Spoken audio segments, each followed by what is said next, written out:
ہر کتاب کا ایک رچیتا ہوتا ہے۔ قرآن کے رچیتا کون ہے؟ کیوں مسلمان اسے ایشور کی کتاب مانتے ہیں؟ کیا یہ صرف ایک مسلمانوں کا اندھ وشواس ہے یا اس وشواس کے پیچھے کوئی ثبوت بھی ہے؟ اس ویڈیو میں آپ کو قرآن کے بارے میں ایسی باتیں بتائی جائیں گی جن سے یہ ثابت ہوتا ہے کہ قرآن ایشور وانی ہے۔ ویڈیو تھوڑی لمبی ہونے والی ہے، لیکن غلط فہمیوں کو ختم کرنے کے لیے ایک دوسرے کی بات سمجھنی بھی ضروری ہے، اور سمجھنے کے لیے سمے تو دینا ہوگا نا۔ چلیے ایک کے بعد ایک ان باتوں پر نظر ڈالتے ہیں۔ یہ بات کسی لکھے پڑھے آدمی سے چھپی نہیں کہ قرآن میں بہت سی علم و گیان کی باتیں ہیں، لیکن جس پرستھتی میں قرآن نازل ہوا تھا اس میں کسی کے لیے قرآن جیسی کوئی کتاب بنا پانا ناممکن تھا۔ ریگستانوں کے بیچ کالے پہاڑوں سے گھرا ہوا، باقی دنیا سے کٹا ہوا ایک جزیرہ نما شہر تھا مکہ۔ کوئی آکرشن کی چیز بھی وہاں نہیں تھی کہ باہر سے لوگ وہاں گھومنے جایا کرتے، نہ ہی وہاں کے لوگوں میں علم و گیان سیکھنے کی کوئی دلچسپی تھی۔ نہ کوئی اسکول، نہ کوئی کالج، نہ کوئی لائبریری، اور نہ ہی کوئی ایسے گیانی جو لوگوں کو گیان کی باتیں سکھاتے ہوں۔ چھوٹے چھوٹے گاؤں تھے، ان میں اونٹ بکریاں پال کر اپنا جیون چلانے والے لوگ بستے تھے۔ ایسے ماحول میں جنم ہوتا ہے حضرت محمد صلی اللہ علیہ وسلم کا۔ پیدا ہونے سے پہلے ہی باپ کا سایہ سر سے اٹھ گیا۔ ابھی 6-7 سال کے ہوئے تھے کہ ماتا جی بھی چھوڑ کر چلی گئیں، پھر دادا جی کے ساتھ رہنے لگے۔ ان کے گزرنے کے بعد چاچا جی نے آپ صلی اللہ علیہ وسلم کو اپنے ساتھ رکھ لیا۔ چاچا کے ساتھ مکہ سے باہر ملک شام کا سفر تو ہوا ہے، لیکن ان سب میں رہتے ہوئے کبھی کہیں کچھ گیان کی باتیں سیکھ لینے کا موقع نہیں ہوا۔ اب آپ صلی اللہ علیہ وسلم نہ کچھ لکھنا جانتے تھے نہ ہی پڑھنا۔ اچانک 40 سال کی عمر میں ایشور کے پیغمبر ہونے کا دعویٰ کرتے ہیں اور ایسی کتاب پیش کرنے لگتے ہیں جس میں تنہا اور سماجک زندگی گزارنے کے واسطے بہترین رہنمائی موجود، گھر دوار، شادی بیاہ سے لے کر سیاست تک کے بہترین اصول موجود۔ کیا کسی ایسے آدمی کے لیے ایسی کتاب پیش کر پانا یا کسی سے بنوا لینا ممکن تھا جو محمد صلی اللہ علیہ وسلم کے جیسے ماحول میں رہتا ہو؟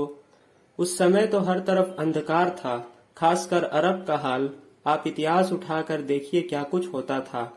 ایسے میں محمد صلی اللہ علیہ وسلم کو یہ کتاب ایشور نے نہیں دی تو اور کس نے دی؟ هو الذي بعث في الأميين رسولا منهم يتلو عليهم آياته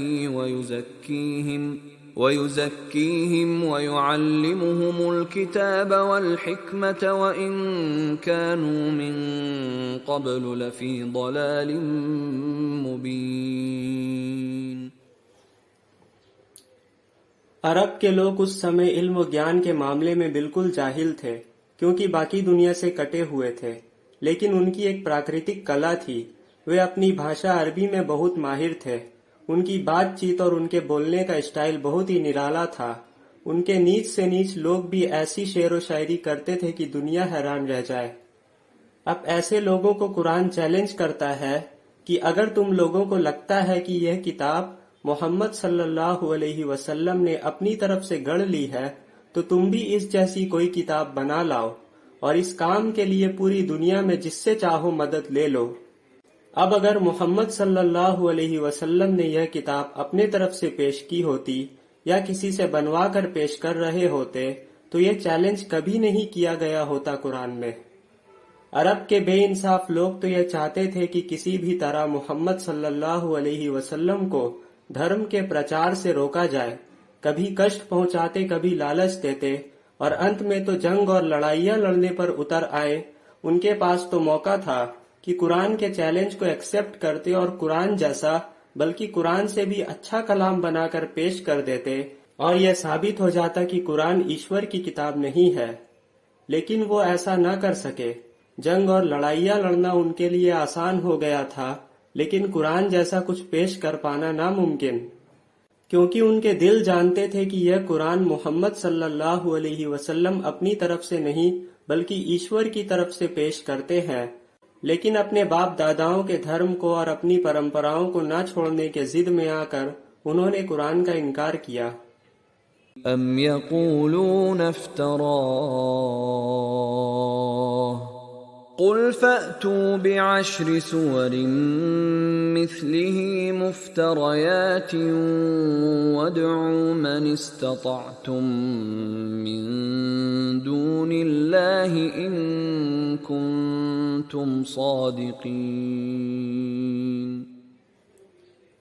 قرآن نے بھوشیہ میں ہونے والی بہت سی باتوں کی خبر دی جو ہو بہو اسی طرح ہوئی جیسا قرآن نے کہا تھا۔ ادھارن کے طور پر قرآن نے خبر دی کہ روم اور فارس کے مقابلے میں پہلے تو فارس کے لوگ جیت جائیں گے، لیکن ساتھ ہی یہ خبر بھی دی کہ 10 سال گزرنے نہ پائیں گے کہ روم کے لوگ فارس پر پھر غالب آ جائیں گے۔ اس پر مکہ کے سرداروں نے محمد صلی اللہ علیہ وسلم کے سب سے قریبی صحابی حضرت ابو بکر رضی اللہ عنہ سے ہار جیت کی شرط لگا لی تھی۔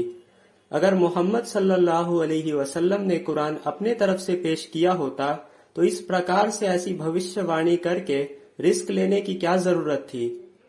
پھر جب ویسا ہی ہوا جیسا قرآن نے بتایا تھا تو ان لوگوں کو ہار ماننی پڑی اور طے کی ہوئی رقم بھی دینی پڑی، لیکن محمد صلی اللہ علیہ وسلم نے وہ مال رکھنے سے انکار کر دیا کیونکہ یہ ایک پرکار کا جوا تھا اور جوا اس سمے تک حرام ہو چکا تھا۔ اللہ خالق کل شیء وهو على كل شيء وكيل۔ قرآن میں پچھلی امتوں اور قوموں کا ایسا صاف ورنن ہے کہ جیسے قرآن کا رچیتا ان کے ساتھ اس سمے میں موجود تھا۔ محمد صلی اللہ علیہ وسلم نے تو اتہاس کی کسی کتاب کو کبھی نہیں پڑھا، نہ ہی بائبل کبھی پڑھی، نہ توریت، اور نہ ہی محمد صلی اللہ علیہ وسلم کو کبھی کسی نے اتہاس پڑھایا تھا۔ پھر قرآن میں یہ جانکاریاں کہاں سے آ سکتی ہیں؟ قرآن میں تو پچھلی امتوں اور قوموں کے بارے میں ایسی بھی باتیں ہیں جو بائبل یا توریت میں ہے ہی نہیں، بعد میں وہ باتیں صحیح بھی ثابت ہوئیں۔ اور آپ صلی اللہ علیہ وسلم کیسے ماحول میں پلے بڑے ہیں یہ پوائنٹ 1 میں بتا ہی دیا گیا۔ پھر قرآن میں پچھلی امتوں اور قوموں کے بارے میں یہ باتیں ایشور کے علاوہ اور کون بتا سکتا ہے؟ ذلك من انباء الغیب نوحیہ الیک وما كنت لديهم اذ اجمعوا امرهم وهم يمكرون۔ قرآن کی بہت سی آیتوں میں لوگوں کے دلوں میں چھپی ہوئی باتوں کو بتایا گیا ہے، اور پھر ان کے اقرار اور سویکرتی سے یہ پتا چلا کہ وہ باتیں صحیح اور سچی تھی۔ جیسے قرآن میں آیا، جب تمہارے 2 گروہوں نے ساحت چھوڑ دینا چاہا جبکہ اللہ ان کا سنرکشک موجود تھا، اور ایک دوسری آیت میں ہے، اور وہ اپنے جی میں کہتے ہیں جو کچھ ہم کہتے ہیں اس پر اللہ ہمیں یاتنا کیوں نہیں دیتا۔ یہ باتیں ایسی ہیں جو انہوں نے کسی سے کہی نہیں تھی، قرآن نے ہی ان باتوں سے پردہ اٹھایا۔ اب دل میں کیا بات چل رہی ہے بالکل صحیح صحیح بتا دینا ایشور کے علاوہ اور کون کر سکتا ہے؟ وَأَسِرُّوا قَوْلَكُمْ أَوْ اجْهَرُوا بِهِ إِنَّهُ عَلِيمٌ بِذَاتِ الصُّدُورِ۔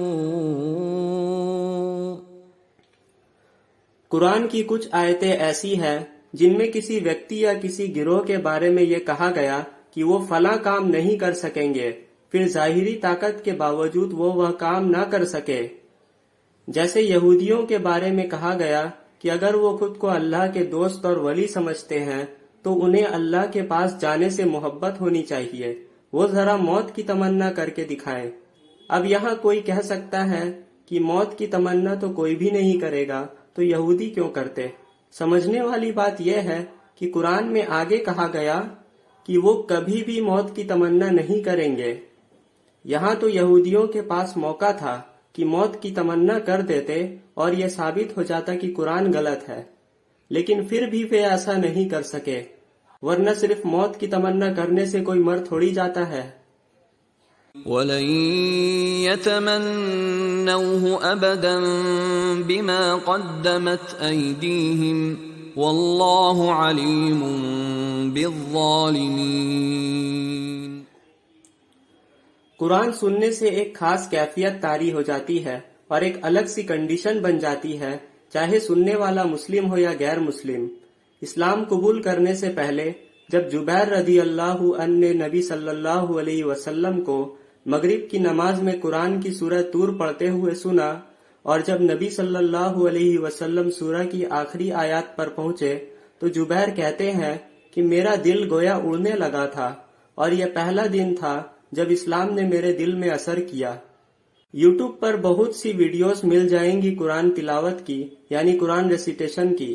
بہت سے نان مسلمز نے سنا ہے اور ریئیکشن ویڈیوز بھی بنایا ہے، آپ خود بھی سن سکتے ہیں۔ کئی بار تو سنتے سنتے خود بخود آنسو آنے لگتے ہیں اور دل کہنے لگتا ہے کہ یہ کسی انسان کا بنایا ہوا ہو ہی نہیں سکتا۔ وَإِذَا سَمِعُوا مَا أُنزِلَ إِلَى الرَّسُولِ تَرَىٰ أَعْيُنَهُمْ تَفِيضُ مِنَ الدَّمْعِ مِمَّا عَرَفُوا مِنَ الْحَقِّ يَقُولُونَ رَبَّنَا آمَنَّا فَاكْتُبْنَا مَعَ الشَّاهِدِينَ۔